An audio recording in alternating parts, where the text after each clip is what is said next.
Before the sun had fully risen over Alexandria, there were moments when the palace quarter seemed almost still. The sea beyond the harbour, so often crowded with merchant vessels and warships, could lie in a faint silver calm. The long colonnades and painted walls of the royal complex, brilliant by day, softened in the earliest light into pale shapes and shadows.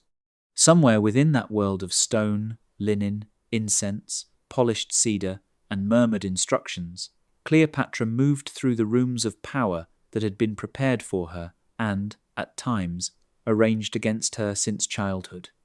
The city outside was already one of the great capitals of the Mediterranean, a place of warehouses and temples, scholars and sailors, Egyptian priests and Greek officials, traders from Syria, Nubia, Cyprus, and Italy. It was rich, learned, and not always at ease. Her name has come down through history, wrapped in so much legend that the person herself is often difficult to see clearly. For many centuries, she was described less as a ruler than as a temptation, less as a monarch than as a story told by her enemies. Painters imagined her reclining among jewels. Poets lingered over her beauty. Playwrights gave her grandeur, danger, music, and ruin.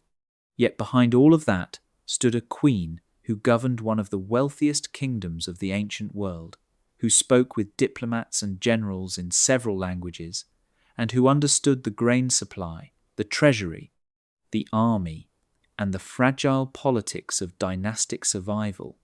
She was not only a figure of romance, she was a sovereign in a harsh and narrowing age. By the time she was born, Egypt was still dazzling, but it was no longer secure.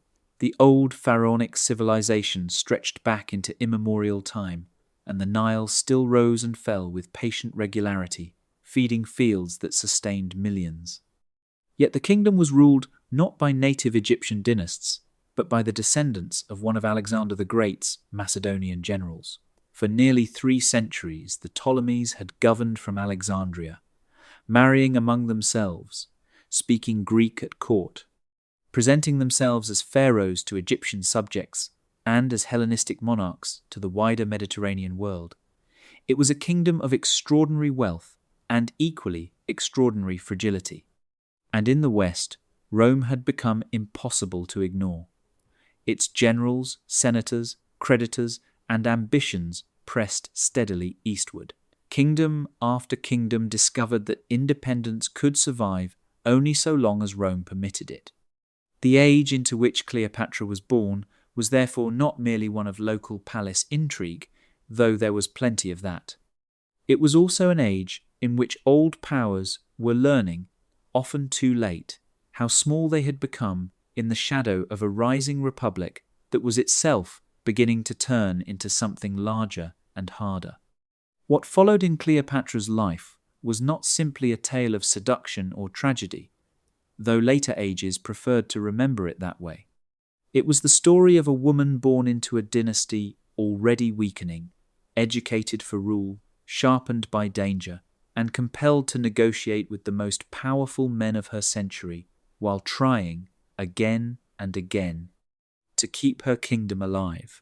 To understand her, it helps to move slowly through that world, through the palace corridors of Alexandria, through the rhythms of the Nile, through the language of kingship and spectacle, through battle, alliance, calculation, and loss. Seen in that patient light, her life begins to take on something closer to its proper shape. Cleopatra, the 7th Philopator, was born in 69 before the Common Era into a royal family that was ancient by its own measure, and yet curiously rootless by the measure of Egypt itself. The dynasty from which she came had been founded after the death of Alexander the Great, when his generals divided his empire among themselves. Ptolemy, one of those successors, took Egypt and established a line of rulers that would endure for nearly 300 years. They built their authority on a striking fusion.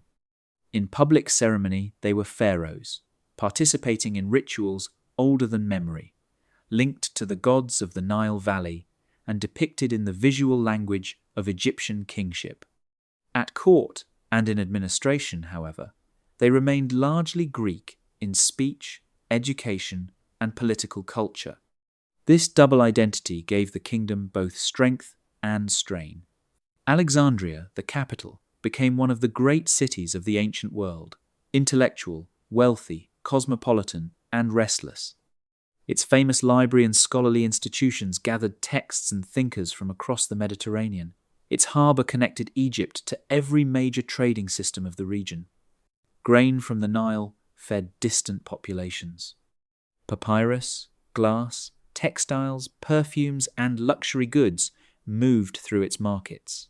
Yet beneath that brilliance lay a court life often marked by suspicion.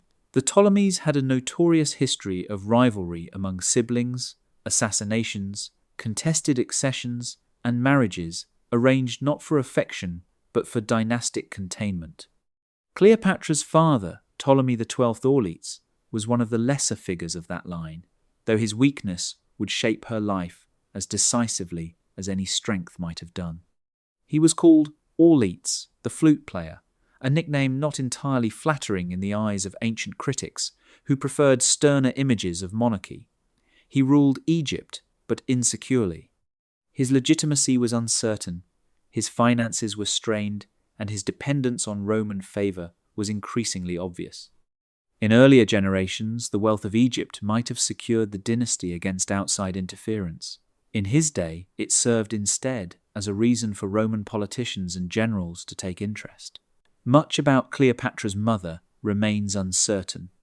Scholars have long debated whether she was Cleopatra V Tryphena, a queen whose presence in the record becomes obscure, or whether another royal woman stood in that place.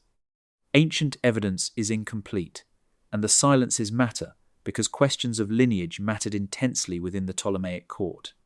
Yet whatever ambiguities remain regarding her maternal ancestry, there is no serious doubt that Cleopatra grew up inside the innermost circle of a royal household trained to think in terms of dynastic survival, ceremonial self-presentation, and sudden reversals of fortune. She was one of several children.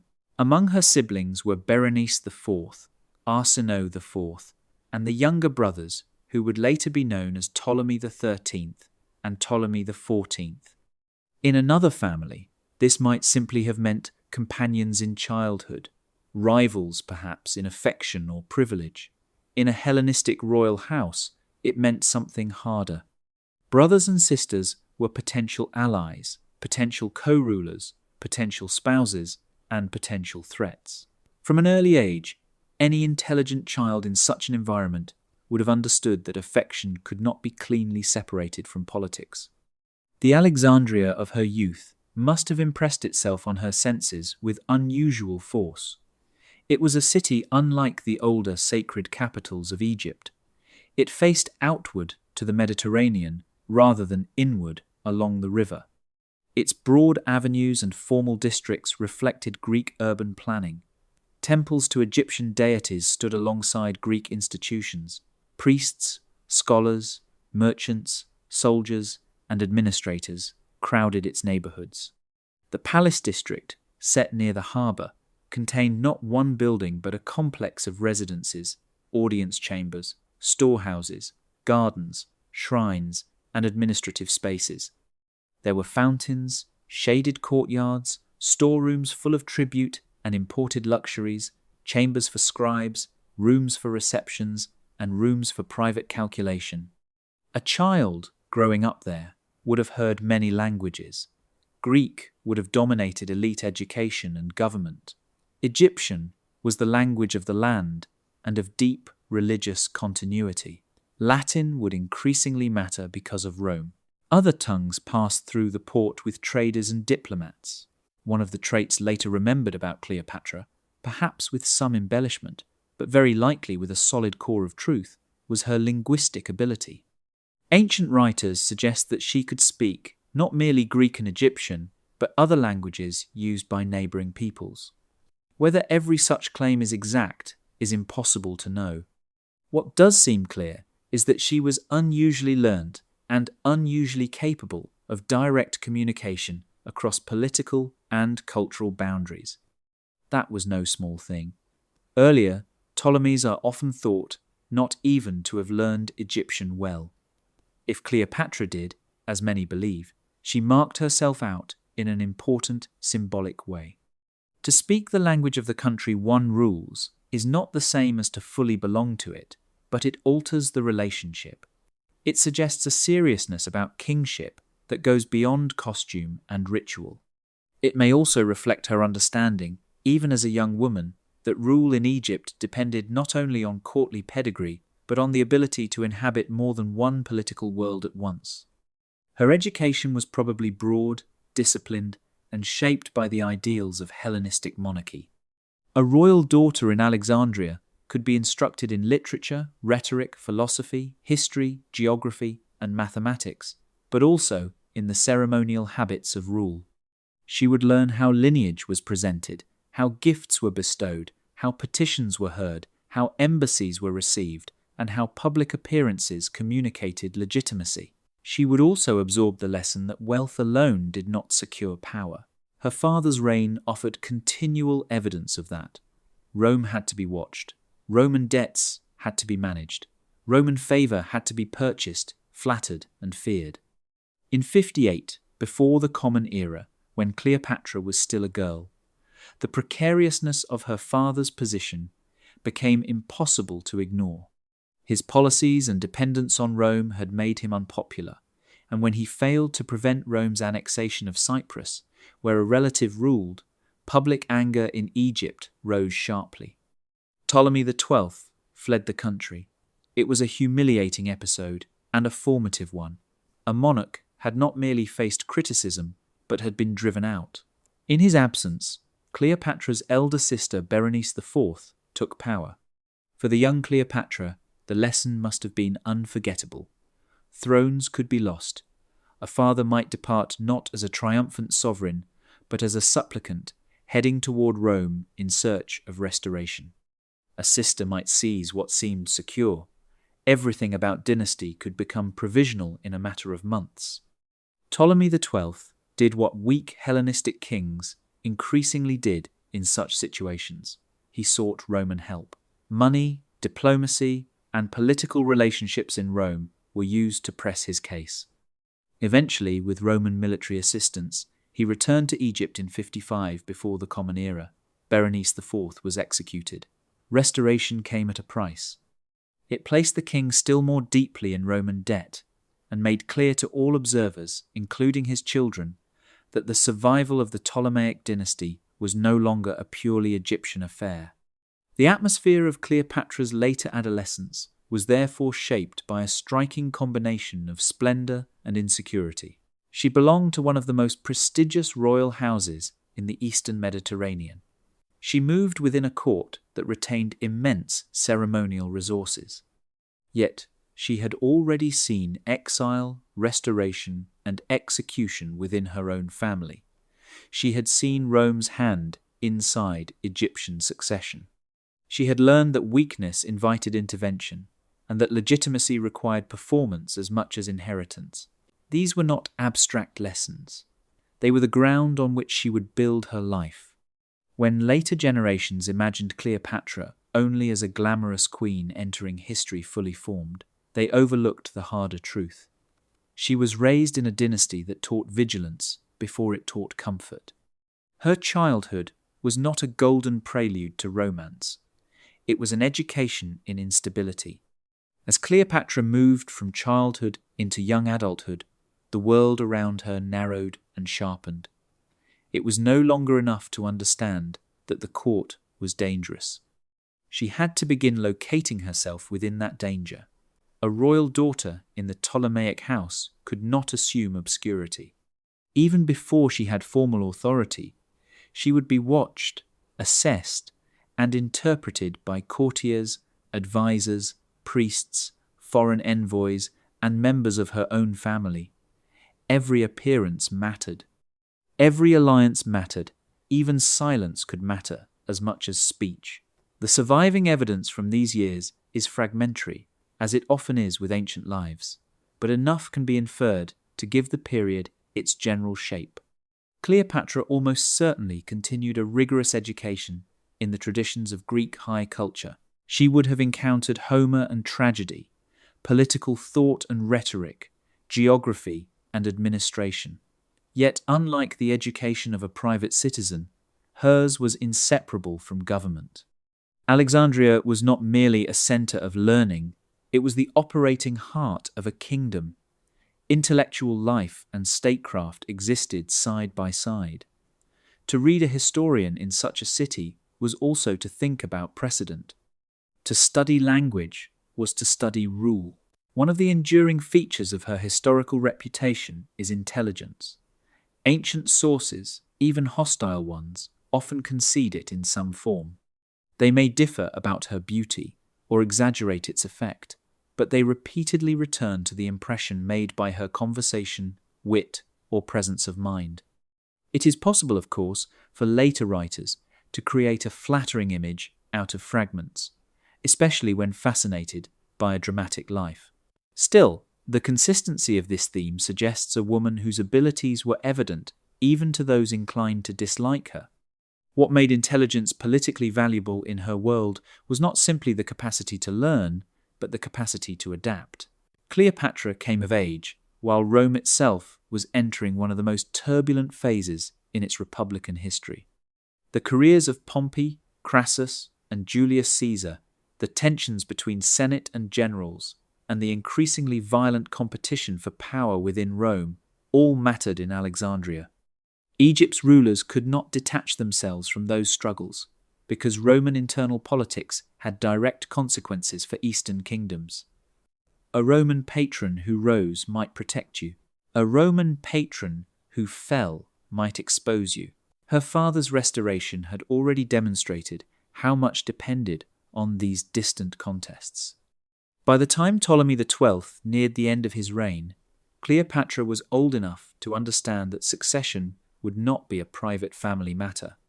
It would be governed by precedent within the dynasty, by the formalities of royal wills, by local support in Egypt, and by Roman acceptance. These were overlapping systems, and no one could fully control them. Around 51 before the Common Era, when she was about 18, Ptolemy XII died. In his will, as was customary within the dynasty, he named Cleopatra and her younger brother Ptolemy XIII as joint rulers. The arrangement reflected Ptolemaic practice, in which sibling co-rule and sibling marriage served as instruments of dynastic legitimacy. In theory, such structures kept power within the royal line. In practice, they often produced factional conflict. A grown or nearly grown woman, trained for authority, was now expected to share the throne with a boy. At first, she appears to have tried to rule with unusual directness.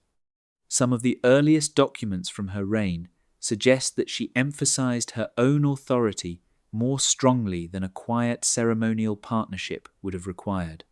Coins and official acts indicate a queen who was not content to disappear behind the fiction of joint rule. There are signs that she acted independently in state matters and presented herself prominently in administrative life. This was bold, but it was also rational. A kingdom in a moment of vulnerability needed decisive government, and she may well have concluded that a child could not provide it. Yet, decisive government in a dynastic court is rarely welcomed by everyone. Around Ptolemy XIII gathered a faction of advisors, including influential figures such as the eunuch Pothinus, the general Achilles, and the rhetorician Theodotus. These men were not passive attendants. They represented the machinery through which a young king could become the center of opposition. Their interests were not necessarily identical, but they had reason to resist a queen who might reduce them to subordinates. The contest between Cleopatra and this court faction intensified quickly. Egypt was facing practical challenges as well, including economic pressures and perhaps poor Nile flooding in these years, which could strain food supply and public stability. In such conditions, political division became more dangerous. Rulers were judged not only by lineage, but by whether the state continued to function. By 49 or 48 before the Common Era, Cleopatra had been effectively pushed out of Alexandria. Whether the exact sequence was gradual or abrupt, the outcome is clear enough. The young queen, who had begun her reign by asserting her position, found herself displaced by the circle controlling her brother. She left Egypt and gathered support in the eastern border regions, likely in Syria or nearby territories, preparing to contest the throne militarily. It is one of the telling moments in her life. Exile did not end her claim, it activated it. Cleopatra did not vanish into ceremonial retirement or accept a reduced role. She assembled forces, she negotiated, she prepared to return. Whatever refinement her education had given her, it had not made her passive. She knew already, as her father had known, that expulsion from Egypt did not necessarily mean final defeat. Yet, unlike him, she seems to have possessed a more forceful instinct for personal command. At the same time, events far beyond Egypt were moving toward a decisive crisis. The Roman civil war between Julius Caesar and Pompey had erupted. After crossing the Rubicon in 49 before the Common Era, Caesar had set in motion a sequence that would transform the Roman world. Pompey, once dominant, found himself eventually forced eastward. In 48 before the Common Era, after the Battle of Pharsalus, Pompey fled to Egypt, perhaps hoping that the Ptolemaic court, indebted to earlier Roman relationships, would receive him favourably. The advisors around Ptolemy XIII made a choice that would prove disastrous in moral and political terms. Pompey was murdered upon arrival, killed before he could properly establish himself as a guest. His severed head was reportedly presented to Caesar when Caesar reached Egypt shortly afterward. The calculation behind this was brutally simple. If Caesar was now the victor, then eliminating Pompey might be taken as a useful gesture, but politics conducted through crude anticipation often misjudges the emotional world of those it seeks to flatter. Caesar, whatever his larger ambitions, was said to have been appalled. For Cleopatra, this sudden Roman arrival changed everything. She had been preparing to fight a dynastic struggle with local and regional means. Now, the most formidable statesman and general in the Mediterranean was in Alexandria, in a city already unstable, facing a court faction that had tried to ingratiate itself with him through murder. The old Egyptian question of succession had become entangled with Rome's own convulsions in the most direct way possible. It was in this setting that one of the most famous episodes of her life occurred. Ancient accounts, embellished through retelling but grounded in some real political theatre, describe Cleopatra gaining access to Caesar by having herself brought secretly into his presence, perhaps wrapped in bedding or a rug. The image has survived because it is vivid, intimate, and theatrical. Yet beneath the dramatic detail lay a practical reality. A dispossessed queen, shut out by enemies controlling the palace, needed personal access to the one man who might overturn the situation. She secured it. What passed between them at that first meeting can only be imagined in outline, but it is not difficult to see why each might have found the other useful. Caesar was in Egypt with unfinished Roman business, confronted by a local court that had behaved clumsily and violently. Cleopatra could present herself as the more capable and legitimate partner. She was an adult, politically experienced, linguistically skilled, and visibly prepared to govern. Caesar, for his part, offered precisely what she most lacked at that moment, the force to alter the balance in Alexandria. This was the threshold of her emergence into wider history. Not yet the great queen of later memory, not yet the partner of Antony, not yet the emblem of Rome's final republican dramas. She stood at the edge of a harder and larger stage. The education of her youth, with all its languages, calculation, ceremony, and danger, had prepared her for this much at least. When fortune shifted, she could move quickly enough to meet it. Caesar's arrival in Alexandria did not resolve Egypt's dynastic crisis at once. It deepened and transformed it. He took up residence in the palace quarter and positioned himself, at least in formal terms, as an arbiter of the dispute between Cleopatra and her brother. The will of Ptolemy XII, which had named them joint rulers, gave him grounds to claim a mediating role. Yet mediation backed by Roman force was not a neutral condition. Everyone involved understood that whoever won Caesar's support would gain more than a legal opinion. Cleopatra's success in gaining private access to him mattered immensely because it allowed her to present herself not as rumour, but as person. Ancient politics, perhaps even more than modern politics, depended on performance in proximity. A queen's intelligence, voice, bearing, and confidence could alter the judgment of a man accustomed to command. If later writers described Caesar as captivated by her, they may have mixed admiration, hostility, and theatrical instinct into the account. Even so, the deeper point remains. Cleopatra did not merely wait to be chosen. She created the circumstances in which choice could occur. The faction around Ptolemy XIII resisted fiercely. Alexandria was not simply the capital of a kingdom. It was a dense, difficult urban environment in which palace control, crowd sentiment, and military action could interact unpredictably. Open conflict followed. What is often called the Alexandrian War was not a grand imperial campaign stretched across vast landscapes, but a tense, urban, and highly consequential struggle for control of the city and the throne. Caesar, with a relatively limited force at first, found himself under real pressure. Fighting took place in and around the palace district and harbour. Supply and reinforcement mattered. So did morale. In the course of these events, one of antiquity's most mourned losses may have occurred: damage to parts of the Great Library or its associated book collections. Ancient evidence is not entirely clear on the scale or exact mechanism, and later memory probably amplified the destruction into a singular catastrophe. Still, the image has remained powerful: war intruding upon one of the world's great storehouses of knowledge, flames rising near scrolls and catalogues gathered from across the known world. Whether Cleopatra watched this directly or learned of it through reports, the symbolism would have been bitter. Alexandria's brilliance and fragility were once again inseparable. The conflict ended in her favour. Ptolemy XIII died during the struggle, likely drowned while fleeing after battle. Arsinoe IV, Cleopatra's younger sister, who had briefly aligned herself with anti-Caesarian forces in Alexandria, would later be taken captive. Caesar emerged victorious, and Cleopatra was restored to power. Yet restoration came within the rigid logic of dynasty. She did not rule alone in formal terms. Instead, she was paired with another younger brother, Ptolemy XIV.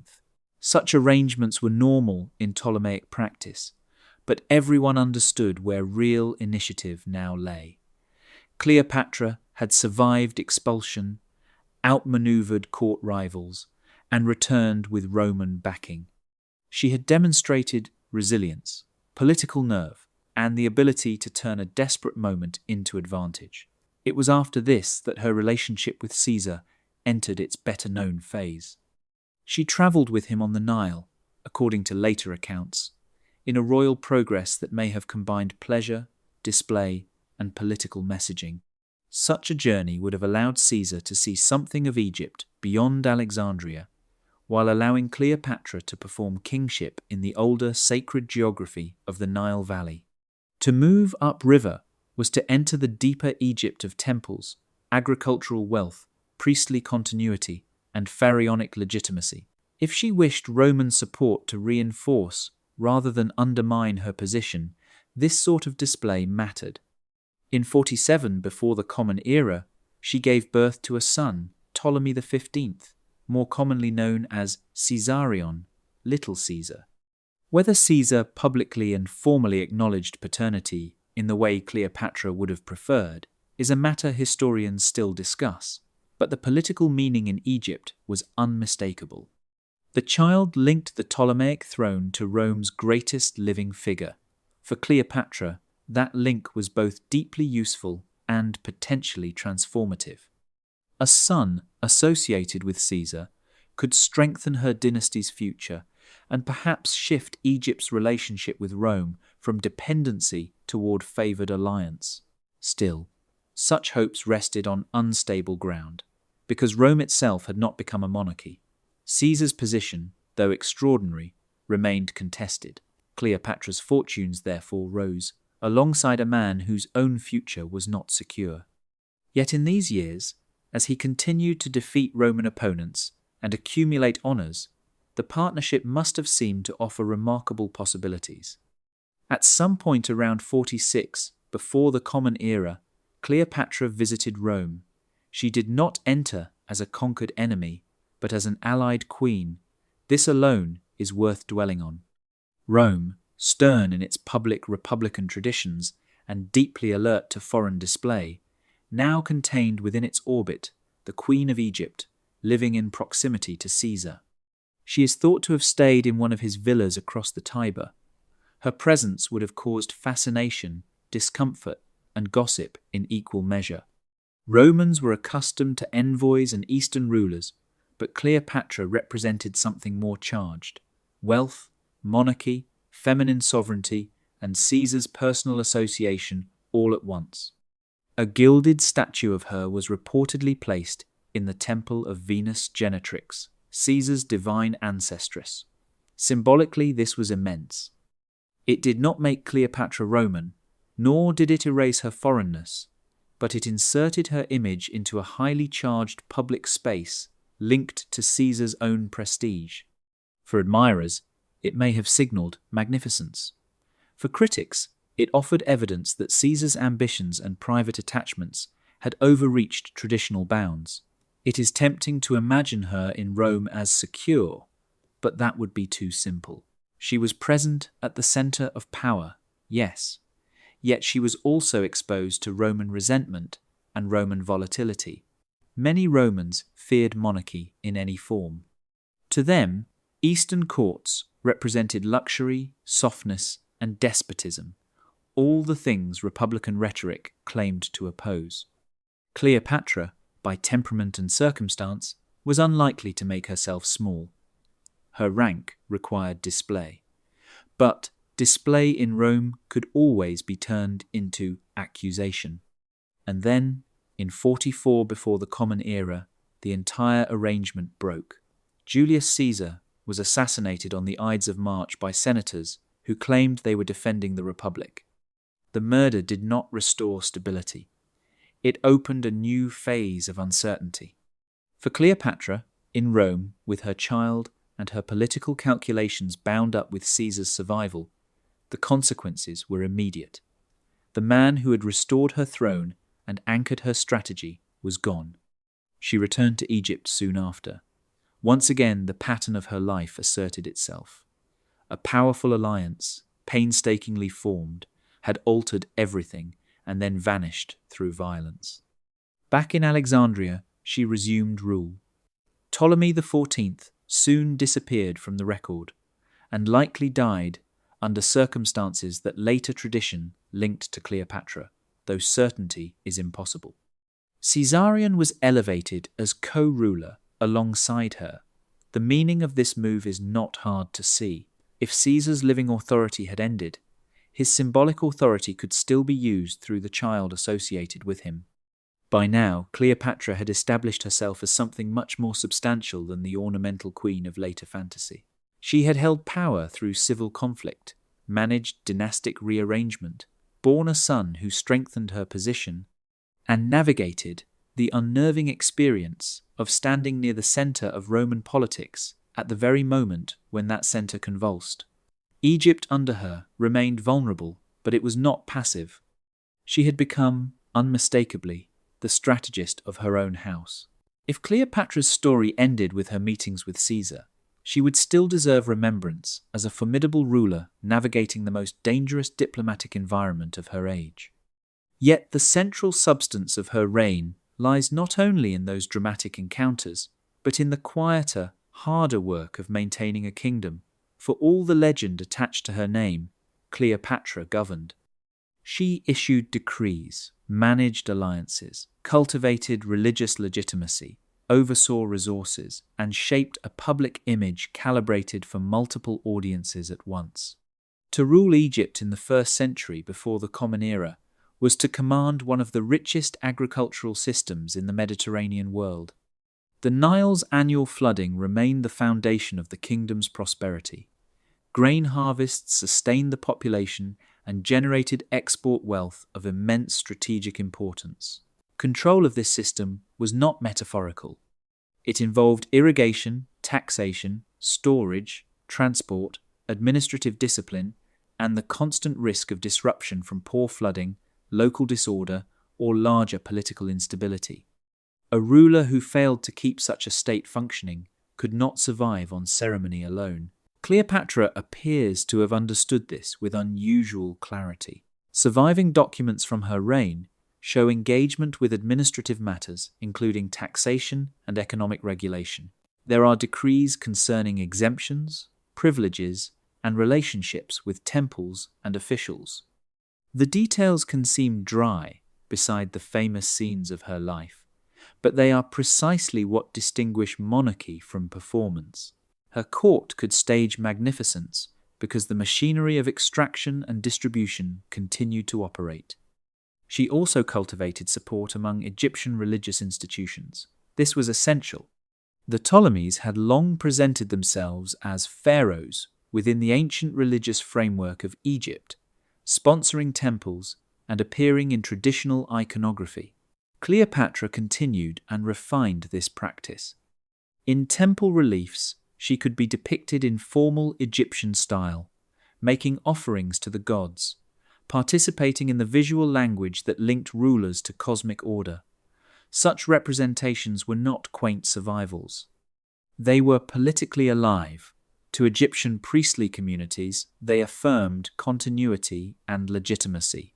One of the more striking aspects of Cleopatra's self-presentation was her association with the goddess Isis.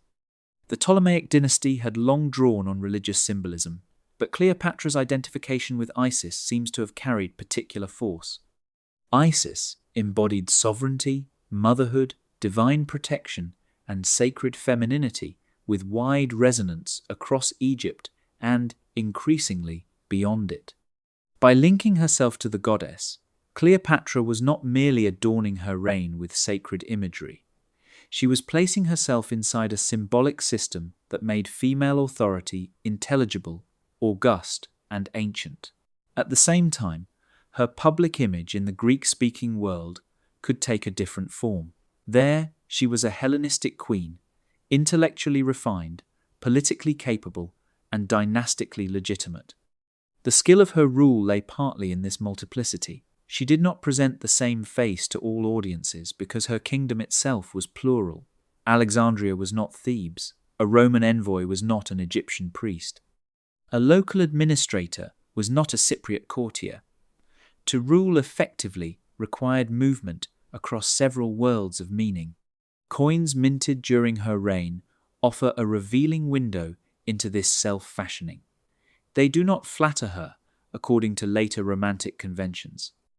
Instead, they often present a strong, deliberate image with pronounced features, authority, and continuity with Hellenistic royal portraiture. Coin portraits were not private likenesses. They were portable claims about sovereignty. Cleopatra's image on them suggests seriousness rather than softness. She appears as ruler first.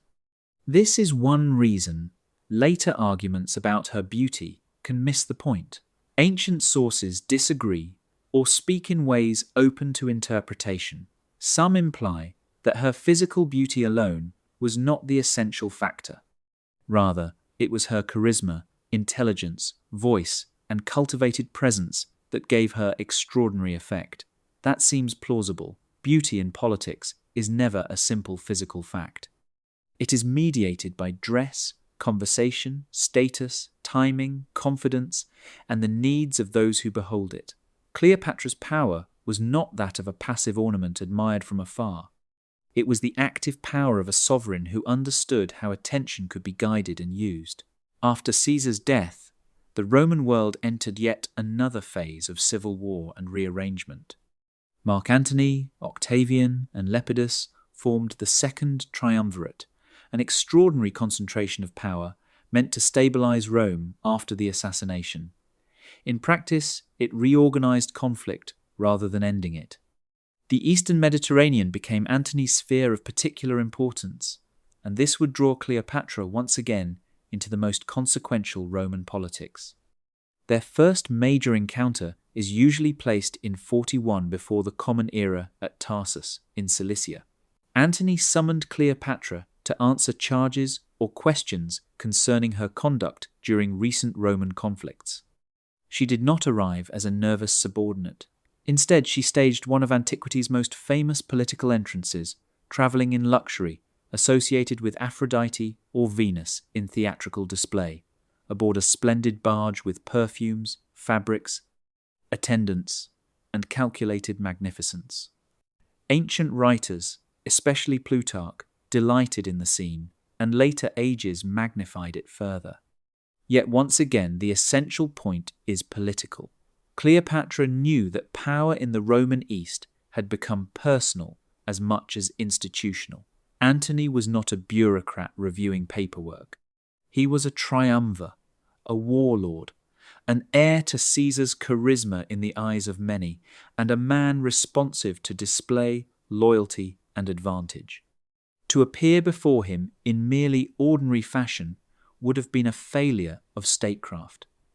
By overwhelming the senses, Cleopatra framed the meeting before a word was spoken. She arrived not as a petitioner, but as a queen whose alliance carried splendor and substance. The relationship that followed between Antony and Cleopatra has been romanticized almost beyond recovery, but its political dimensions were immediate and profound. Antony needed wealth, ships, and Eastern stability for his campaigns and ambitions. Cleopatra needed Roman protection, territorial security, and the enhancement of her dynasty's standing. Each offered the other something real. Whatever personal passion grew between them, and there is no reason to doubt that it may have been considerable, it existed alongside rational, mutual interest. Over time, Antony granted Cleopatra territories, or confirmed her control over regions that strengthened her position. Their union also produced children, the twins Alexander Helios and Cleopatra Selene, and later Ptolemy Philadelphus. In dynastic terms, this mattered greatly. Cleopatra was no longer merely preserving a crumbling house. She was attempting to build a renewed royal order, linked to one of Rome's dominant men. Her court in Alexandria during these years seems to have flourished as a center of ceremony, wealth, and political imagination. The city remained the seat of a monarchy that could still impress the Mediterranean world. Scholars, officials, diplomats, priests, and military planners all moved through its orbit. Antony himself spent long periods there. Ancient writers hostile to the pair would later portray this life as decadent excess, dwelling on banquets, costumes, revelry, and luxury. No doubt the court was splendid. But splendor was not an accidental vice. It was part of monarchy's language. To display abundance was to communicate capability, divine favor, and permanence. One of the most dramatic expressions of this partnership came in the so-called Donations of Alexandria in 34, before the Common Era. After his Armenian campaign, Antony held a grand ceremony in Alexandria, in which territories and titles were distributed among Cleopatra and their children. Caesarion was elevated in prestige. Cleopatra was styled in exalted terms. The children were assigned symbolic dominion over lands in the east. To supporters, this may have looked like the deliberate construction of a new Eastern order under Roman and Egyptian partnership. To enemies in Rome, and especially to Octavian, it provided political ammunition of the highest value. For Octavian, who was patient, disciplined, and acutely skilled in propaganda, the Antony and Cleopatra partnership could be represented as betrayal. Antony was not merely allied with a foreign queen. He was being depicted as enthralled by her, corrupted by Eastern luxury, and prepared to subordinate Roman interests to her ambitions and to the claims of Caesarion. In Roman politics, where public morality and xenophobic anxiety were readily weaponized, this was potent material. Cleopatra's influence and achievement, then, are not limited to what she built within Egypt. They extend to the very scale at which she played the game. She was one of the few non-Roman rulers of her century who engaged Rome not as a distant subject, but as an active participant in shaping outcomes. She did so through economic resources, dynastic intelligence, symbolic brilliance, and a willingness to operate at the level of grand strategy. That she ultimately failed to preserve Egypt's independence does not erase the magnitude of the attempt. It clarifies how difficult the attempt was. A quieter measure of her achievement lies in endurance. Cleopatra reigned for more than 2 decades in a period when exile, assassination, and annexation were common endings for Eastern monarchs. She outlasted siblings, rivals, Roman patrons, and repeated shifts in Mediterranean power. She adapted her public image across cultures. She kept Egypt wealthy enough to matter. She produced heirs and attached them to geopolitical visions larger than Egypt alone. Even her enemies, in trying to reduce her to seduction, paid tribute to the threat she represented. A queen dismissed as trivial would not require so much explanation. No ruler who survives in memory as vividly as Cleopatra can be understood without reckoning with distortion. Her life generated strong feelings in her own age, and the history written afterward was shaped heavily by those who had reason to diminish her. This is especially clear in the themes that cluster around her name: seduction, luxury, theatricality, dangerous femininity, and the corruption of great men. Such themes did not arise by accident. They were politically useful to her enemies and morally satisfying to later writers inclined to explain large historical changes through intimate personal weakness. The central contradiction in Cleopatra's reputation is simple. She is remembered as irresistible, yet the evidence also shows her to have been one of the most capable rulers of her generation. Ancient male authors, especially Roman ones, often found it easier to discuss the first quality than the second. A woman exercising strategic power over major political actors could be redescribed as a temptress. Statecraft could be translated into charm. Alliance could be translated into moral surrender. The effect was not only misogynistic, though it certainly was that. It was also politically convenient. If Antony's choices could be blamed on Cleopatra's allure, then Roman responsibility was softened. This did not mean the charges were entirely fictional. Cleopatra clearly valued display, understood ceremonial power, and cultivated an image of magnificence. Her court was luxurious. Her entrances were staged. She knew how to occupy attention, but monarchy had always done these things. Roman outrage was selective.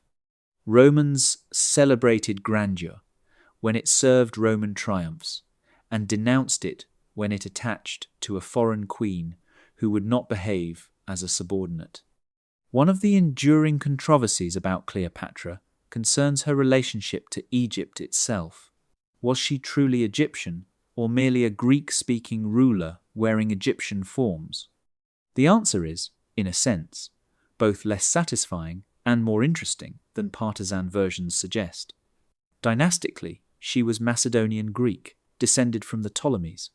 Politically, however, she ruled Egypt and seems to have embraced Egyptian language and religious symbolism more deeply than many of her predecessors. She did not become ethnically transformed by this, but neither was her kingship superficial. She inhabited the role of pharaoh in ways that mattered to the kingdom she ruled. Another controversy concerns her relationship with Caesar and Antony. Were these primarily romantic entanglements or political alliances? The ancient record, coloured by gossip and moralism, often blurs the line.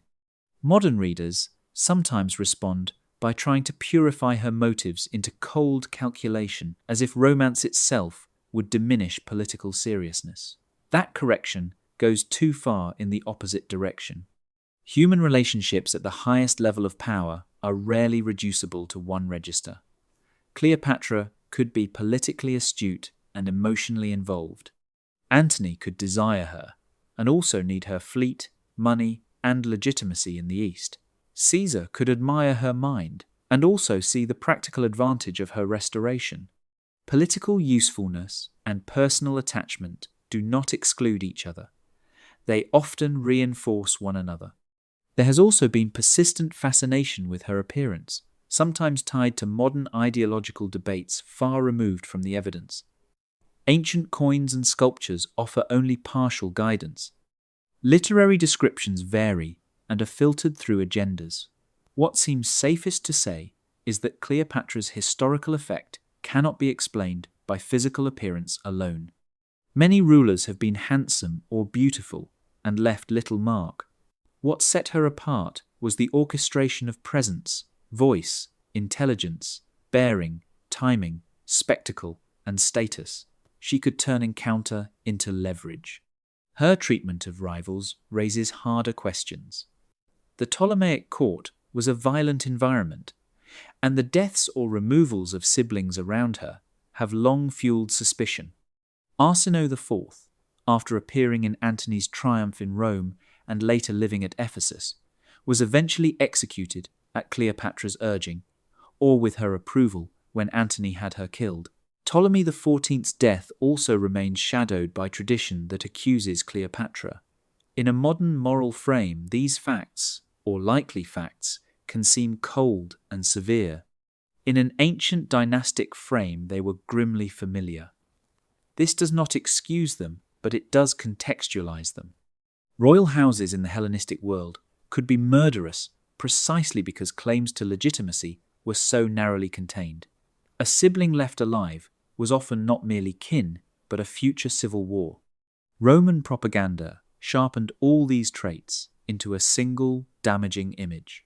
Octavian needed Antony to appear alienated from Roman virtues, and Cleopatra to appear as the foreign force causing that alienation. She became, in this rhetoric, the queen of excess, the Eastern enchantress, the woman who hoped to rule Rome through a weakened lover. Such claims ignored her administrative record and exaggerated her power over Roman internal choices, but they were effective. They made the coming war look not like one Roman faction crushing another, but like Rome defending itself against an external moral and political threat. The tragedy for her later reputation is that Octavian won. Victory fixes memory. Had Antony and Cleopatra prevailed, later histories might have presented their alliance as the creative refounding of Mediterranean power. Instead, Octavian became Augustus, founder of the Roman Empire, and his version of events flowed into the mainstream of Roman historical tradition.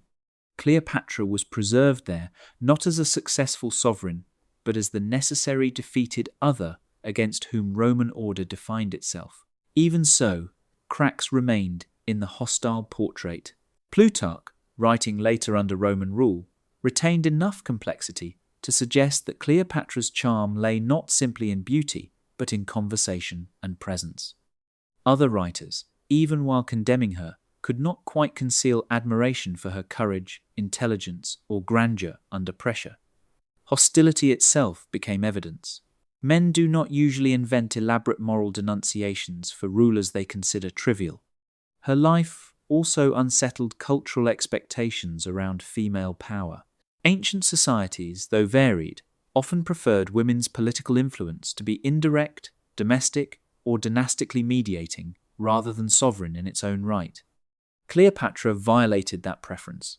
She ruled openly, made strategy, commanded loyalty, produced heirs, negotiated with generals, and embodied monarchy in her own person.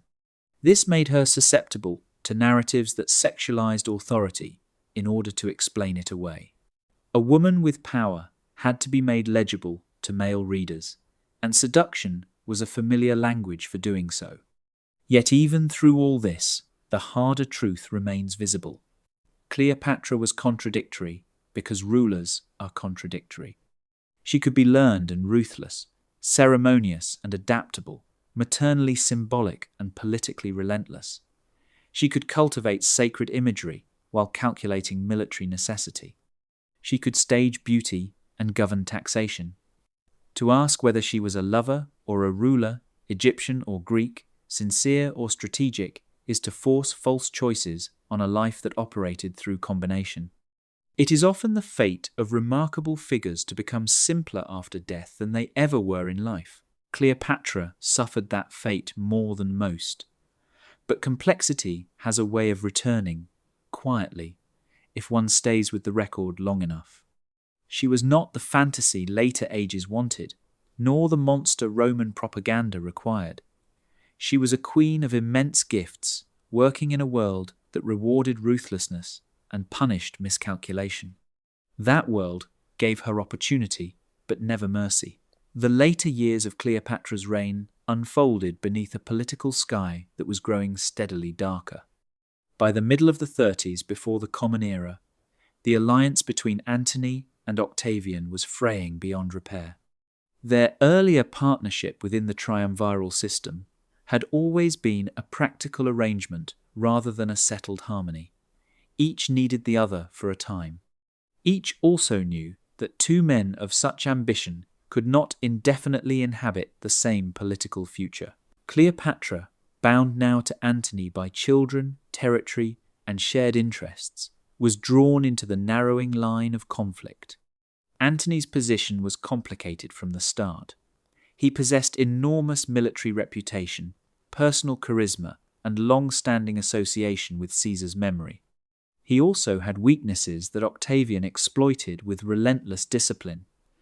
Antony could be impulsive, theatrical, and open to interpretations of extravagance or instability. Octavian, by contrast, cultivated steadiness, legality, and a carefully managed public image. In a straightforward contest of battlefield courage, Antony might have appeared the larger man. In a contest of narrative and endurance, Octavian proved far more dangerous. Cleopatra's court in Alexandria still shone, but the very magnificence of that world made it vulnerable to Roman representation as corruption. Antony spent more time in the East. His bond with Cleopatra deepened in public visibility. His marriage to Octavian's sister Octavia deteriorated politically and symbolically. Each of these developments supplied Octavian with material. He could cast himself as defender of Roman dignity, family order, and Western severity against a rival drawn into Eastern luxury and dynastic fantasy. The donations of Alexandria, so imposing within Egyptian and Eastern political theatre, were catastrophic in Roman propaganda terms. Antony's public recognition of Cleopatra and their children in territorial and ceremonial language allowed Octavian to raise the most alarming questions. Was Antony creating a new monarchy centered outside Rome? Was he legitimizing Caesarion as Caesar's true heir, thereby threatening Octavian's own carefully constructed position as Caesar's adopted son? Was Roman power being transferred, symbolically or materially, to a foreign queen and her dynasty? These were not merely accusations shouted in the forum. They worked because they touched Roman fears already present. The Republic had long defined itself against kingship, at least in official memory. Foreign courts, especially wealthy Eastern ones, could therefore be described as everything Rome supposedly was not. Cleopatra became the ideal focal point for such anxiety. She was female, sovereign, wealthy, foreign, ceremonially splendid, and intellectually formidable. She could be turned into a symbol onto which Roman fears of monarchy, luxury, and loss of self-command were projected. In 32, before the Common Era, tensions reached open rupture. Antony's will, or what Octavian claimed was Antony's will, was seized and read before the Senate. Among its alleged provisions were requests related to burial with Cleopatra and honours for their children. Whether every detail was presented fairly hardly mattered. The effect was immense. Public opinion in Rome was prepared for confrontation. Significantly, war was declared not formally against Antony, but against Cleopatra. This was a brilliant move. It made the coming struggle appear less like one Roman leader attacking another, and more like Rome defending itself against an external queen who had ensnared a Roman magnate. By then, Cleopatra's own strategic room was shrinking. Egypt's resources were still vast, but not infinite. War with Rome, or with a Roman faction likely to prevail, threatened everything. Yet retreat was also impossible. She could not detach herself cleanly from Antony without jeopardizing her children, her territorial gains, and perhaps her throne. Nor could Antony easily abandon her without seeming to concede the substance of Octavian's accusations. Their fates had become joined. The decisive confrontation came in 31 before the Common Era at Actium on the western coast of Greece. Though often remembered as a purely naval battle, it was the culmination of a larger campaign involving supply, maneuver, morale, and strategic hesitation. Antony and Cleopatra commanded substantial forces, but problems haunted them. Disease, desertion, strained coordination, and the difficulty of sustaining such a coalition under pressure all mattered. Octavian sighed, directed militarily by Agrippa with great competence, gradually tightened the position against them. The exact reasons for the critical decisions taken at Actium are still debated. Ancient accounts, especially hostile ones, often dramatize Cleopatra's role, suggesting her flight determined Antony's defeat in a humiliatingly personal way. Modern interpretations are generally more cautious. It may have been part of a prearranged breakout plan to preserve ships and treasure. It may have reflected the recognition that the position was becoming untenable. What seems likely is that when Cleopatra's squadron moved, Antony followed, and the cohesion of their remaining forces gave way. Symbolically, Actium became everything Octavian needed it to be, proof that Antony had subordinated Roman command to Cleopatra. Historically, the reality was probably more complex and more strategic than moralizing accounts allowed. But battles are remembered not only for what happened, but for what winners can make them mean. After Actium, Antony and Cleopatra returned to Egypt. Defeat was not instantly final, but the long balance had shifted. There were still efforts at preparation, negotiation, and perhaps hope that Octavian might settle for arrangement rather than annihilation. Cleopatra, practical as ever, explored alternatives. Ancient sources suggest that she considered routes of escape, financial preservation, diplomatic appeals, and the defense of Alexandria. These were the actions of a ruler still working, not of a figure simply waiting for tragedy to arrive. Yet the structure of the moment was merciless. Octavian had every incentive to continue. To leave Antony alive was impossible. To leave Cleopatra reigning independently in Egypt was nearly as impossible, especially after the scale of propaganda deployed against her. Moreover, Egypt itself was too important. Its wealth, grain, and symbolic prestige made annexation immensely valuable. The endgame was approaching. There is something especially quiet in the later image of Cleopatra because it combines grandeur with diminishing options. The woman who had negotiated with Caesar and Antony, staged brilliant encounters, and sustained one of the richest kingdoms in the Mediterranean, was now trying to think beyond a future that no longer seemed negotiable. Her children's safety, her dynasty's survival, her own dignity, and the memory of her reign all had to be weighed under pressure. Antony, meanwhile, appears in these final months as a diminished but still tragic figure. Ancient accounts describe alternating resolve and despair, plans and reversals, ceremonial gestures and emotional collapse. Their world in Alexandria may have retained moments of ritual and luxury, but it did so under the shadow of encirclement. The old palace by the sea, once a place of brilliant possibility, had become a final enclosure. What does decline look like in such a life? Not always illness or age in the ordinary sense. Cleopatra was not an old woman when the end came. Her decline was political and historical. She was watching the space in which sovereign action was possible become narrower day by day. The decline of a monarchy can happen like that. The walls still stand, the attendants still move through corridors. Orders are still given. But behind each gesture lies the knowledge that the future is slipping elsewhere. And still she acted. That persistence is worth honouring. It is easy to make late defeat theatrical, but more truthful to see it as labour, messengers sent, decisions revised, treasure counted, ships assessed, children considered, advisers consulted, rumours weighed. Under such conditions, courage is not always a magnificent speech. Sometimes it is the refusal to stop governing, while governance remains barely possible. In 30 before the Common Era, Octavian advanced into Egypt. The final campaign moved with the heavy inevitability of power closing in. Alexandria, for all its splendour, could not indefinitely resist the resources now aligned against it. Some of Antony's forces defected, resistance faltered. The accumulated strain of prior defeat, uncertainty, and calculation weakened the structure of effective defence. The last days of Antony and Cleopatra's world have come down to us in accounts coloured by drama and later literary taste, but the broad outline is clear. Antony, misled or despairing after false reports of Cleopatra's death, attempted suicide and was mortally wounded.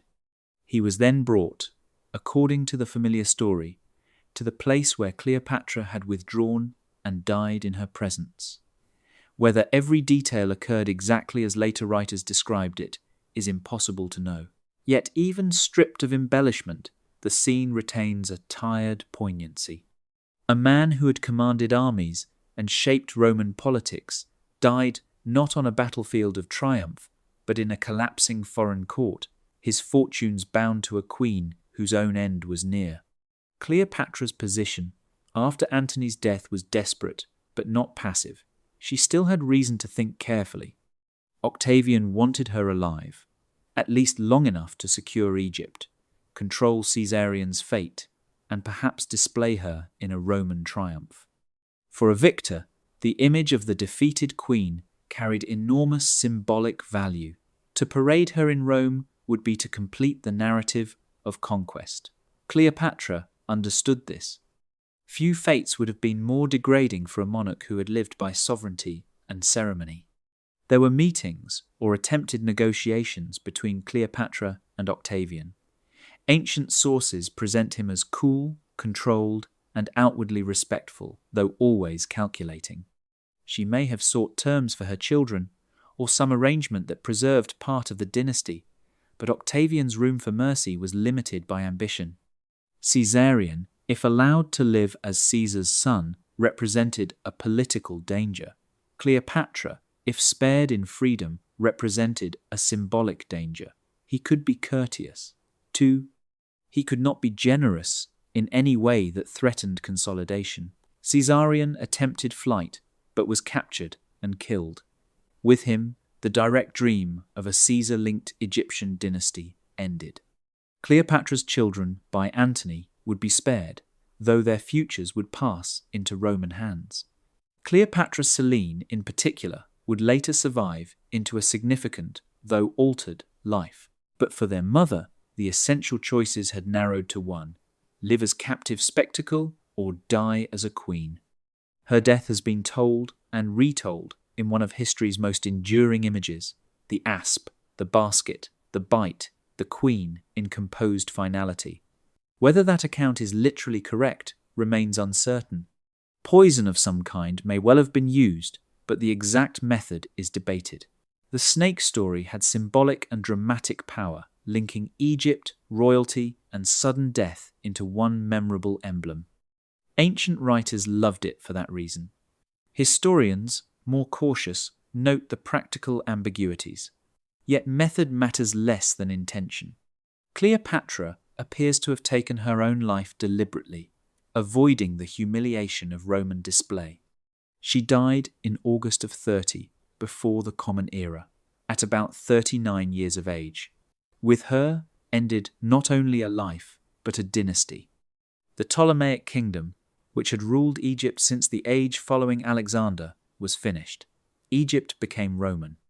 No longer a client kingdom or a negotiating monarchy, it was transformed into one of the most valuable possessions of the new order taking shape under Octavian. The immediate reaction in Rome and the wider Mediterranean was layered. For Octavian's supporters, victory confirmed destiny. The dangerous Eastern queen was gone. Antony's failure was complete. The path towards sole rule now lay open. For others, there must have been quieter feelings. The recognition that one of the great houses of the Hellenistic age had fallen, that Alexandria's independent court life had ended, and that an era of Mediterranean plurality was giving way to something more centralized and more Roman. Octavian reportedly viewed Cleopatra's body and was moved, or at least publicly behaved as though moved, by the scale of the life now ended.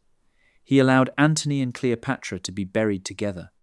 It was a gesture, at once humane and politically convenient, permitting even in victory a controlled nobility. Yet burial did not erase the fundamental truth. Their defeat made possible the final ascent of Octavian into Augustus, first emperor in all but name. It is difficult to separate Cleopatra's death from the myths that grew around it almost immediately. She became, for Roman poets and later European artists, a figure of noble ruin, erotic fatality, and monarchic excess passing into silence. The image of the dying queen proved irresistible because it condensed beauty, power, defeat, and self-determination into one frame. But that frame can also distort. Cleopatra did not begin in death. She did not live only to produce a beautiful ending. Her suicide was the last political act of a ruler who had spent her life resisting reduction. The death of a monarch often reveals what their enemies feared most. In Cleopatra's case, the intense need to narrate her ending, to decorate it, moralize it, aestheticize it, and repeat it, suggests that her life had exceeded the categories available to many of those who wrote about her. She had to be turned into an image because the full fact of her was harder to master. A queen who spoke many languages, governed a wealthy kingdom, negotiated with Rome's greatest men, produced heirs, and died on her own terms, could not easily be filed away as merely foreign, merely feminine, or merely defeated. Still, history is seldom tender. The machinery of empire moved forward. Egypt was absorbed. Roman control hardened. The old dynastic chambers of Alexandria no longer housed an independent court. Whatever private grief lingered among attendants, priests, administrators, or ordinary subjects, the political world had already changed. One can imagine the harbour still busy, the market still opening, the Nile still flowing northward to the sea. Great changes do not always alter the visible rhythms of daily life all at once. Yet beneath those rhythms the age had turned. Long after the palace quarter of Alexandria sank beneath ruin and sea, long after Roman rule itself passed into memory, Cleopatra remained. She remained not in one form, but in many. Historians return to her because she stood at the meeting point of worlds, Greek and Egyptian, republic and monarchy, seduction and strategy, literature and statecraft, defeat and self-fashioning. Artists returned to her because her life seemed to offer every element they desired. Jewels, ships, speeches, suicides, banquets, and the golden haze of a world ending.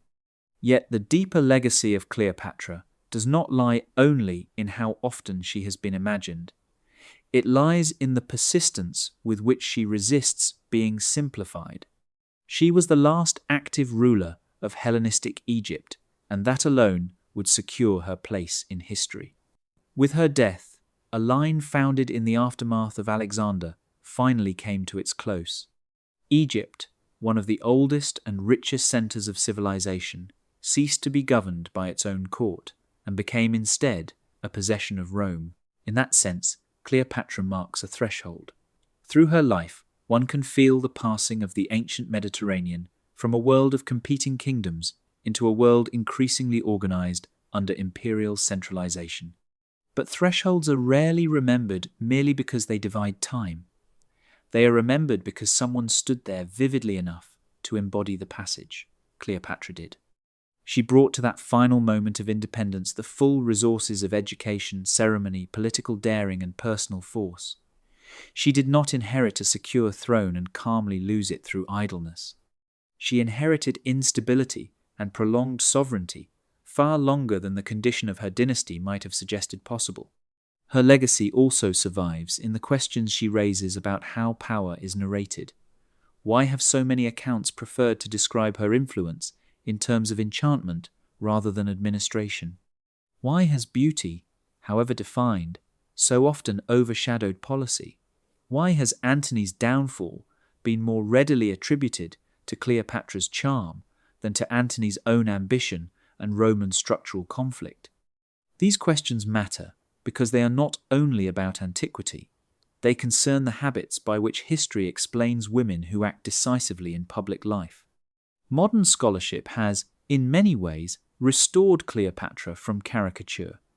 It has emphasized her intelligence, linguistic range, administrative seriousness, religious policy, and strategic capacity. Yet, even this restoration must be handled gently. To rescue her from the old myth is not to turn her into a modern technocrat or an entirely admirable heroine. She remained a monarch of the ancient world, capable of ruthless decisions, embedded in a dynasty whose methods were often severe. Her achievement is not that she transcended her age, it is that she understood it so fully and maneuvered within it so powerfully. There is also something enduring in the image of Cleopatra as a ruler of layered identities. She was not fully containable within any single cultural script. Greek by dynasty, Egyptian by throne, Mediterranean by diplomacy, she reminds us that ancient identities were often more fluid and strategic than later nationalist frameworks allow.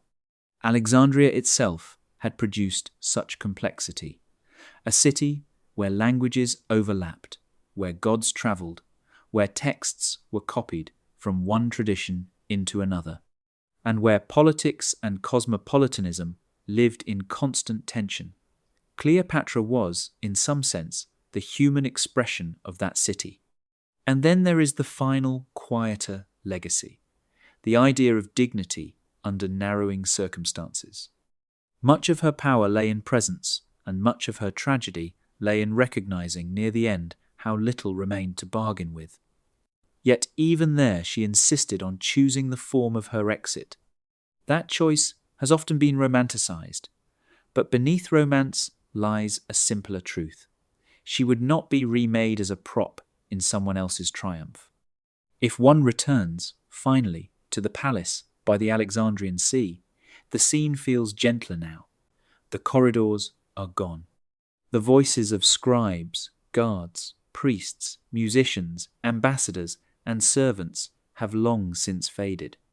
The painted ceilings, the polished floors, the bolts of linen, the trays of fruit, the papyrus documents, the perfumed chambers, the councils held at dusk, the hurried steps of messengers at dawn, all have passed away. The harbour remains only in altered coastlines and broken traces beneath the water. The kingdom itself is dust in the vast cabinet of history, and yet her name still rises when the ancient world is spoken of softly.